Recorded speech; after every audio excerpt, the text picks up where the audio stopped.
Алла тағаланың панасында тұрған адам, құдіретінен саясынан табады тыным.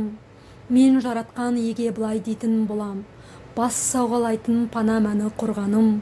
Сенімімді саған артам, уа Құдайым. Хақ тағала сенің зұлымның тұзағынан, әрі жойқын обадан сақтайды аман.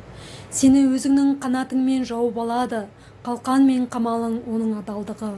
Осылай өмірің қауіп қатерсіз болады. Түнде сен қара түне қорқынышынан, күндізде қорықпайсың жау оғынан, сескенбейсің түнгінде аурудан, хам тал түсте басыңа түскен апаттан. Қасыңда мыңдағалар қаза тапса, оң жағында мыңдап қырылғанда, саған зақым жақындай алмайды да. Тек болып жатқанды көріп тұрасың, зұлымдардың жазаланғанын ұғасың. Сен жаратқанға сенім артып келесің, Алла тағаланы панаң етесің. Басыңа енді жамандық түспейді, үйіңе ешбір апат та төнбейді. Періштелеріне ол сен жайлы бұйрық береді. Қай жолмен жүрсең де, олар сені қорғап күзетеді. Сен аяғыңды тасқа соғып алмауың үшін, қолдарына көтеріп сені алып жүреді.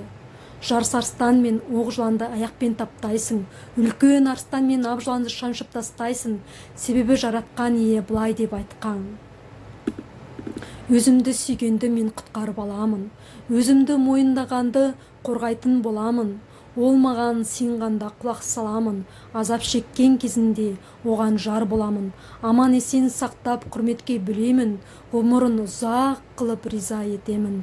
Құтқаруымды оған сыйлап беремін. Забур жырлары 90.